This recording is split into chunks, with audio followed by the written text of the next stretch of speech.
And now, Roma Wines, R-O-M-A, made in California for enjoyment throughout the world. Roma Wines present Suspense. Tonight, Roma Wines bring you Mr. Jack Carson as star of Easy Money, a suspense play produced, edited, and directed for Roma Wines by William Spear.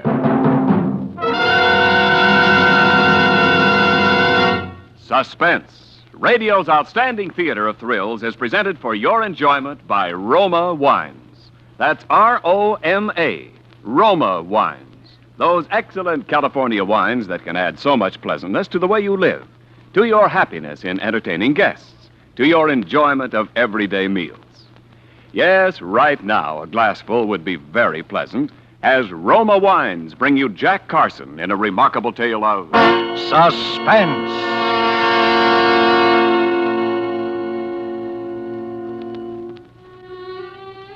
The night I'm telling about, that Easy Money was hanging up there somewhere just waiting to fall right into my lap.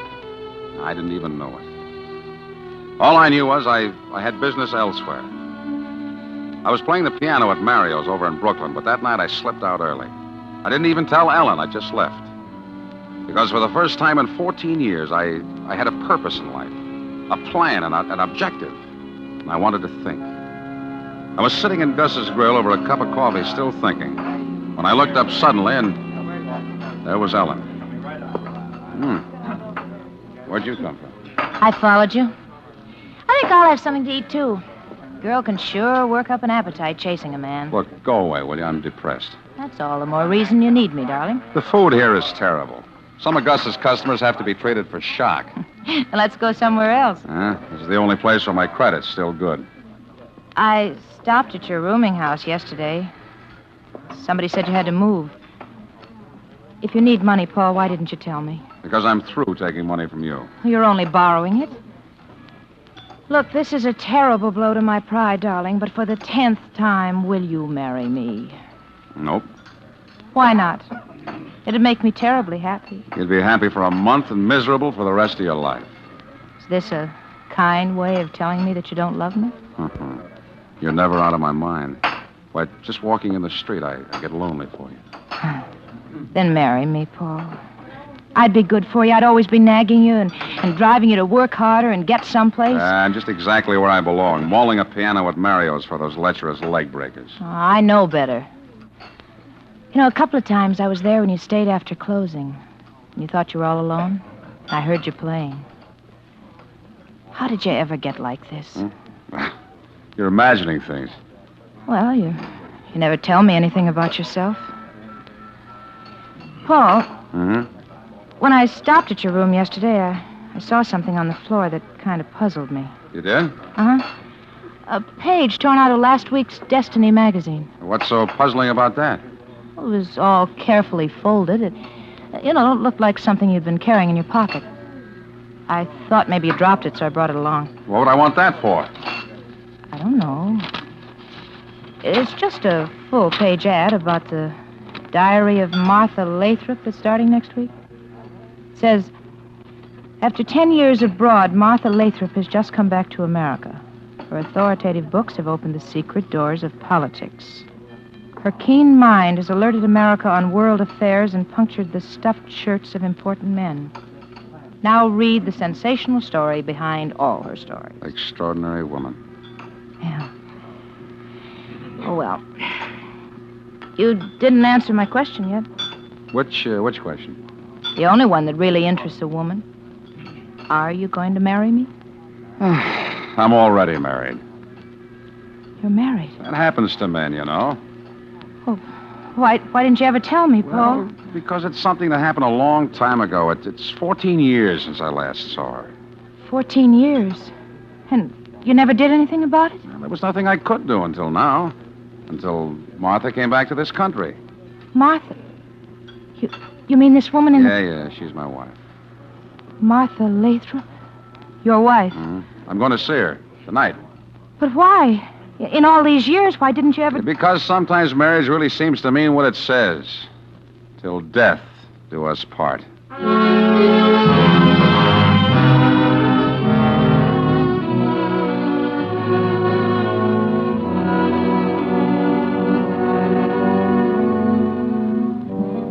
I left Ellen and went up there.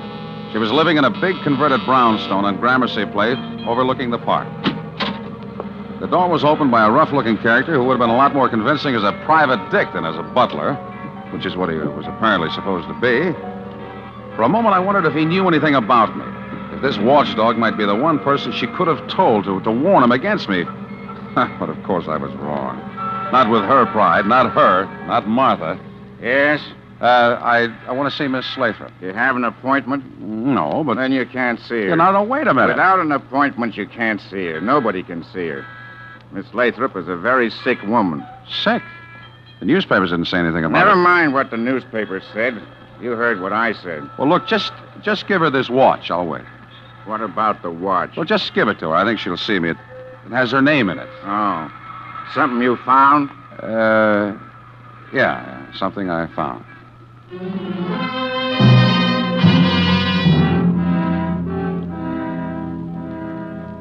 He took the watch and went upstairs.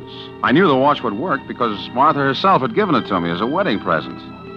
I knew exactly how it would work, up to a point. And if she still wouldn't give me what I wanted, I was ready for that, too.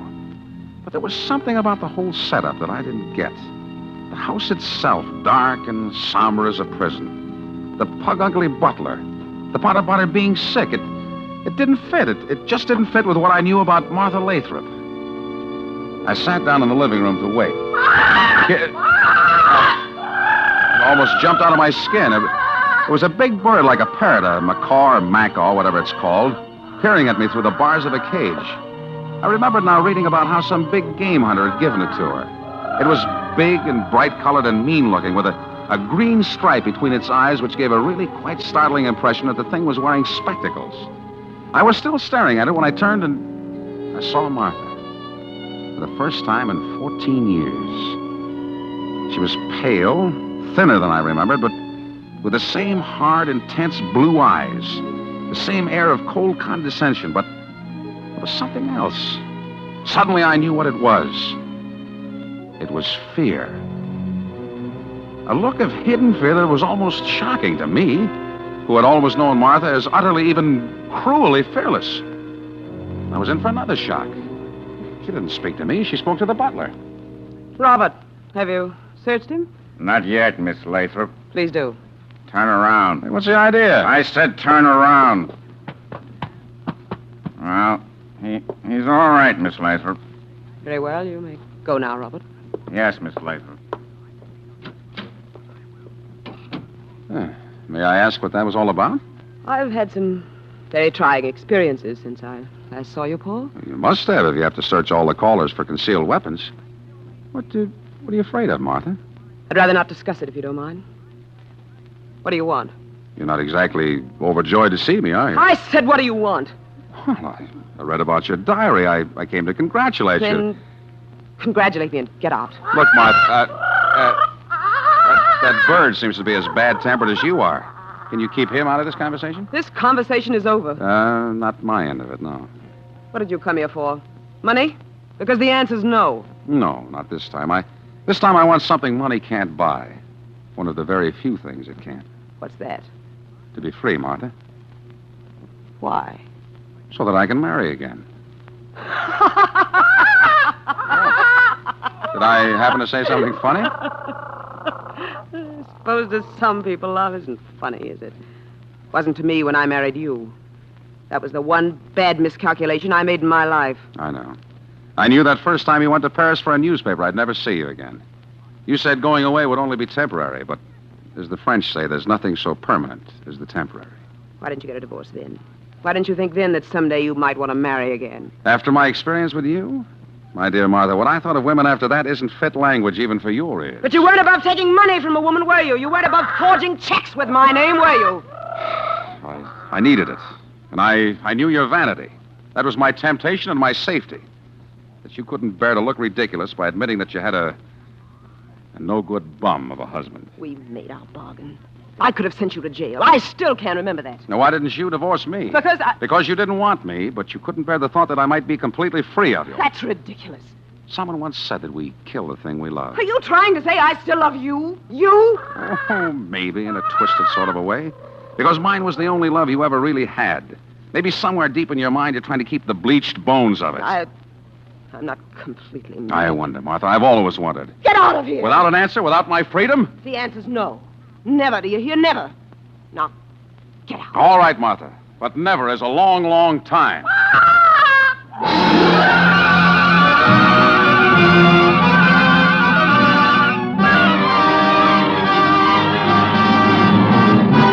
For suspense, Roma Wines are bringing you Jack Carson in Easy Money, a radio play by Sidney Renthal. Roma Wines' presentation tonight in radio's outstanding theater of thrills, Suspense.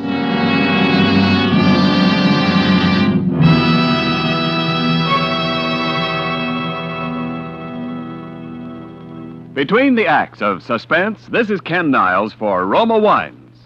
Whether you've been hunting ducks or houses, there's no pleasanter ending to a busy day than a quiet family evening at home. Lights low, fire lit, and a tempting glass of Roma wine to enjoy.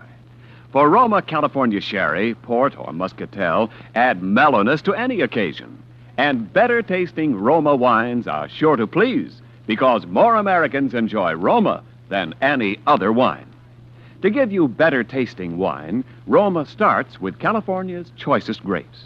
Then, with winemaking resources and skill unmatched in America, Roma guides this abundant grape treasure unhurriedly to tempting taste perfection.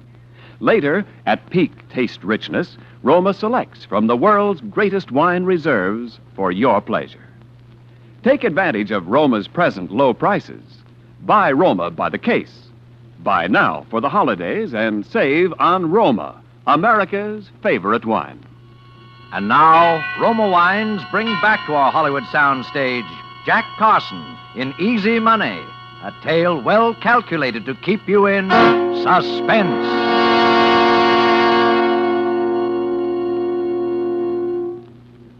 So, Martha wouldn't give me a divorce. All right, I could have stood that.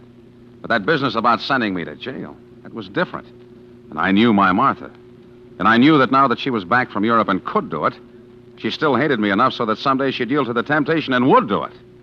Yeah, but that was all right, too. Martha wanted to play that way. I was ready. I was way ahead of her. In a place like Mario's, the customers we have, you can get a hold of almost anything you want, if you know who to ask. So the first thing I got was nitrazine because it was the easiest and one of the deadliest. And the next was a bunch of keys. Passkeys. And that was all I needed. So the next night after I left Mario's, I just waited out in the park across the street. I was prepared to wait there every night for a week if I had to.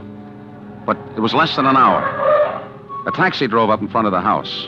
A well-dressed, well-heeled-looking gent got out and went in. The taxi waited. In about 10 minutes, he came out again with Martha, and they drove off. A little time after that, the butler left. I walked across the street. And the third key I tried let me in the door.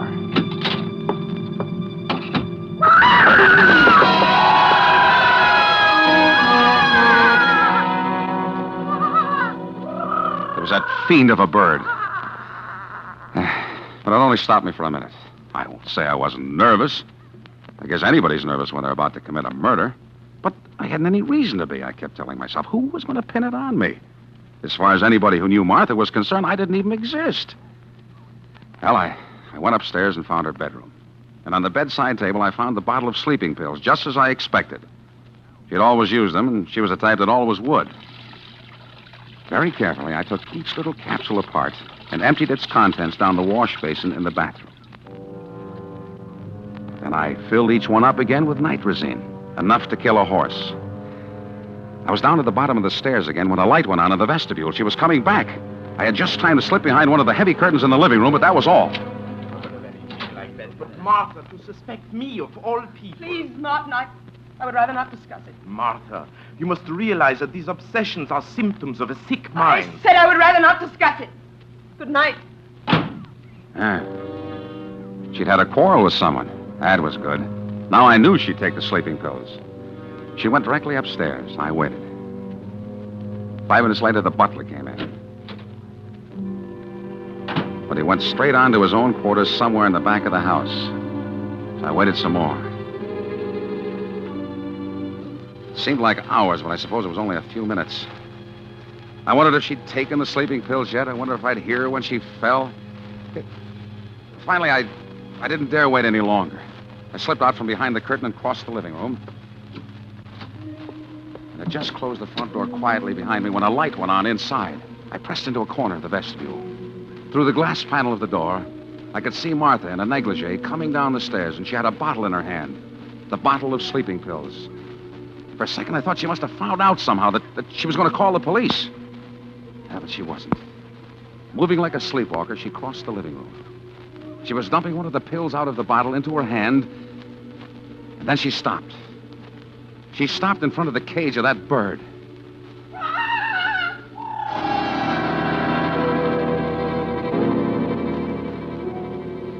Suddenly, I saw the whole thing. The tough butler who said she was sick and searched people for weapons, the fear behind her eyes, the man she just quarreled with about obsessions and symptoms of a sick mind. Martha was insane. I watched while she took the sleeping pill in her fingers and held it through the bars of the cage for the bird. I saw the bird grab it in his beak, but I didn't wait for the rest. Softly as I could, I opened the outer door and went down to the street. Martha was insane. And because she was insane, because she thought people were trying to kill her, I couldn't kill her. Nobody could ever kill her.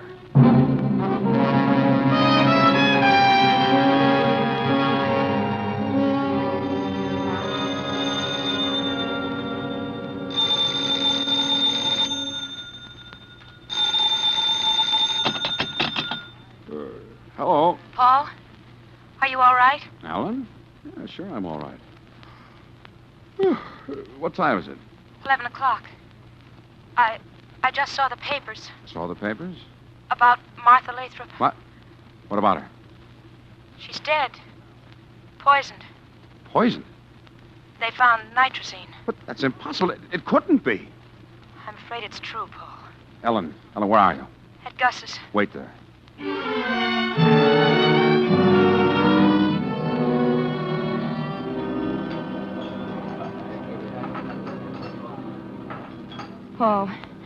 Paul, let's go away. With what? I've got a little money. Enough to get us to Chicago, maybe Los Angeles. We could change our names and start over again. But why, Ellen? Oh, you think I killed her, don't you? Paul, if you did, I know why you did. And I don't care. You're quite a gal, Ellen, but I didn't kill her. You were there. You said you were going... Yes, I was, but I didn't kill her, and I can prove it. Don't you believe me? Okay, paper. Paper, here you are. Read all about it. Extra paper. Wait a minute. Give me a couple of those. Yes, sir, here you are. All about the big murder. Murder? Yes, sir, you. Okay, pal, thanks. Paper, All right, now, beat it. Okay, take it easy, will you? I gotta make a living, too. Paul, Yeah. it wasn't you. Oh, Paul. Dr. Martin Osterman. That must have been the guy she went out with last night. And they've got him cold. They quarreled publicly, a big restaurant. She said he was trying to poison her. He'd given her the prescription for the sleeping pills that killed her. Ellen, how would you like to have some real money and earn it? Easy money. Money? This Osterman is rich, filthy rich. But, Paul... If I can prove I didn't do it, I can prove that he didn't do it.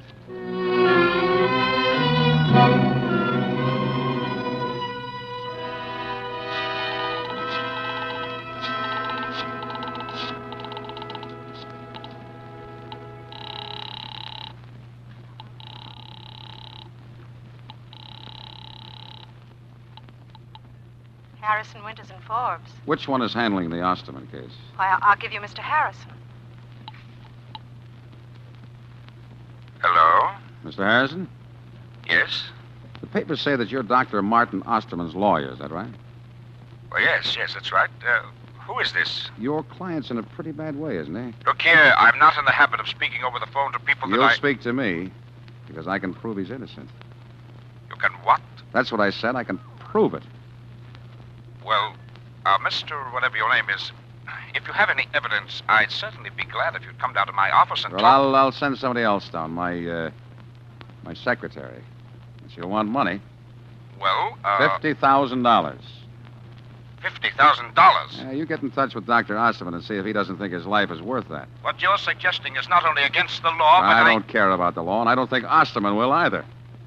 I'll have somebody down there in an hour. Can you arrange it by then? Well, possibly. All right.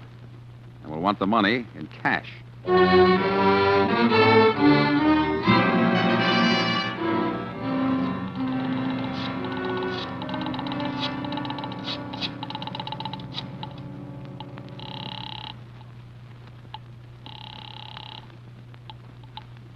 Harrison, Winters, and Forbes. There's a young lady waiting for this call in Mr. Harrison's office. I want to speak to her. Oh, yes. Hello? Paul, Ellen. Have they given you the money? Yes. Did you count it? Yes? All right, put Harrison on, and then start for Grand Central Station. All right, Paul. He wants to talk to you. Thank you. Hello? Mr. Harrison? Yes. All right, here's the dope. Martha Lathrop was not murdered. She committed suicide. What? Suicide? And here's the proof. She was suffering from delusions. She thought people were trying to kill her, poison her, and so on. Dr. Osman confirms that, of course. Yes, he... What he doesn't know is that it had gone so far she was trying out things she ate on that big parrot she had. The macaw? Yeah, the butler will confirm that. Anyway, she tried out those sleeping pills on the bird before she took them. And you'll find a dead bird in the house to confirm that. Good heavens. So she knew those pills were poisoned before she took them. Martha Lathrop killed herself.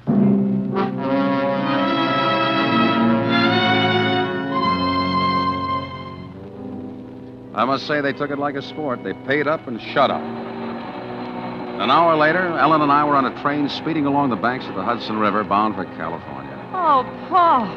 $50,000. Easy money. That must be the easiest money any man ever made in his life.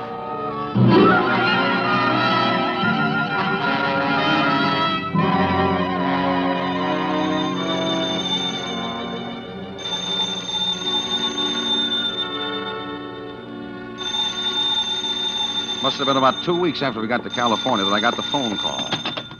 This Mr. Bentley? Yeah? My name's McNulty. I run a pet shop downtown. You must have the wrong number. Oh, no, I don't think so. I got something down here you might be interested in. A bird. A bird? Yeah, a macaw. Real beauty. Got a green stripe between his eyes. Makes him look exactly as though he's wearing glasses. You interested? No. No, I'm... Oh, I could easily bring him up to show you. I got your address. No, I said I'm not interested.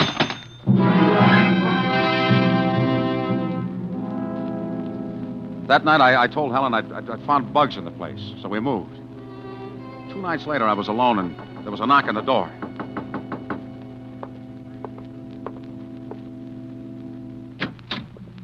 Bentley? Yeah? What do you want? I brought the bird anyway, Mr. Bentley. I thought sure you'd want him when you saw him. Look, I said... had quite a time finding where you'd moved to, though. Oh, look, isn't he a beauty? Look, I told you that Ever see one like him before?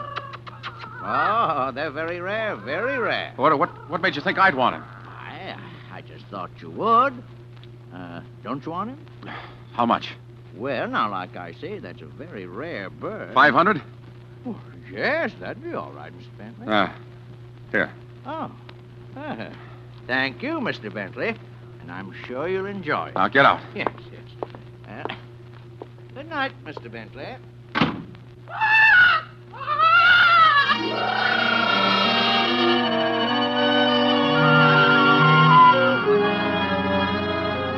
There could be no doubt about it. It was the same bird. I opened the cage and roughed his feathers to see if the markings might have been painted on. Hey! He bit me. But it was the same bird. He sat there staring evilly at me through those spectacles of his, laughing at me. I reached in the cage again and wrang his neck.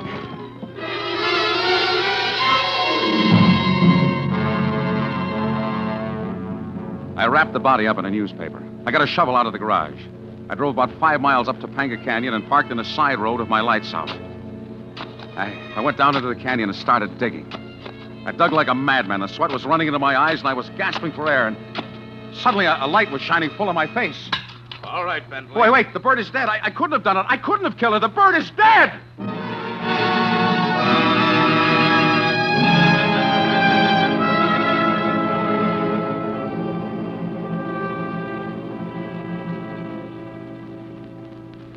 Ellen had nothing to do with it. She thought I was innocent all along. Okay, we got nothing against her. But the bird, Well, Bentley, that was what you might call psychological warfare. We knew you were guilty, though, when you bought it. I mean, the poison. Oh, we found poison, all right. Still traces on its beak and claws when we got there. But there was one thing we couldn't understand for quite a while. Dr. Ditmars of the Bronx Zoo finally tipped us off. But if Martha took the poison, I saw her give it to that bird. I saw the bird gobble it up. Why didn't it die? Yeah. You see, with this nitrazine, some birds can take that stuff by the spoonful, and it won't even faze them. You just picked the wrong kind of poison. And the wrong kind of bird.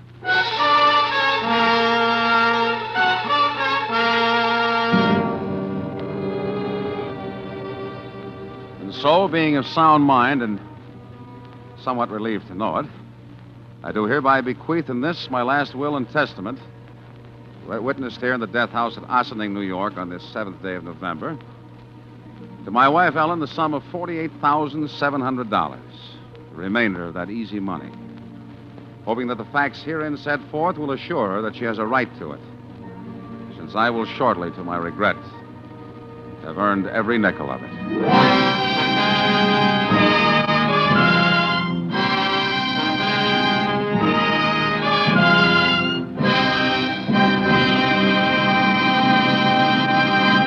Suspense. Presented by Roma Wines, R-O-M-A, made in California for enjoyment throughout the world. This is Ken Niles presenting our suspense star of the evening, the handsomest man in Hollywood, Jack Carson. Jack, you can stop twisting my arm now. I said it. Oh, I suppose I'm not really the handsomest, just one of the best looking. Well, Jack, when it comes to looks, I'll take Hedy Lamarr. But as an actor, believe me, Jack Carson ranks with the best. Gee, thanks, Ken. I'm sorry about your arm. Oh, that's all right, Jack. My arm is still in good enough shape to give you this gift basket of fine Roma wines with the compliments of Roma, your host tonight. Wonderful. That's a grand present, Ken. My thanks to Roma. So you folks really make me feel at home. Well, Roma wine has a way of doing that, Jack. That's why your Roma gift basket includes Roma California Sherry. When friends drop in, share with them golden amber, fragrant Roma Sherry. Roma Sherry's tempting nut-like taste is the favorite of hosts and guests for afternoon or evening entertaining. And millions enjoy Roma Sherry daily as the perfect first call to dinner. I'll buy that, Ken. And Jack, because Roma and only Roma selects from the world's greatest reserves of fine wines, Roma Sherry, like all Roma wines, is better tasting every time. Yes, no other vintner selects for your pleasure from so vast a treasure of good taste. No other vintner can equal Roma in winemaking skills and resources. No wonder more Americans enjoy Roma than any other wine. Makes sense to me, Ken. Well, I must be going. Thanks for everything, and sincerely, it's been a stimulating and exciting experience tonight for me. I never miss suspense, and I've been looking forward to my appearance here for a long time. I hope you'll have me back again. Well, thank you, Jack. We thought you were great in your newest Warner Brothers picture, Two Guys from Milwaukee. And we'll be hearing you on your regular Wednesday night show for Campbell Soups. And give a listen to us next Thursday on Suspense. We'll have Hume Cronin as our star. I'll do that. Night. Next Thursday, same time, you will hear Hume Cronin as star of Suspense. Produced and directed by William Spear for the Roma Wine Company of Fresno, California. In the coming weeks, Suspense will present such stars as Judy Garland, Chester Morris, Olivia de Havilland, Cary Grant, Joseph Cotton, Roddy McDowell, and others. Make it a point to listen each Thursday to Suspense, radio's outstanding theater of thrills. Suspense is broadcast from coast to coast and to our men and women overseas by shortwave and through the worldwide facilities of the Armed Forces Radio Service. Stay tuned for the thrilling adventures of the FBI in peace and war, following immediately over most of these stations. This is CBS, the Columbia Broadcasting System.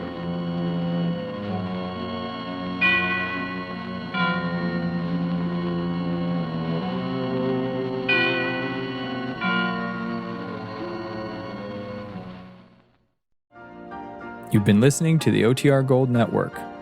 Find more classic radio at otrgold.com.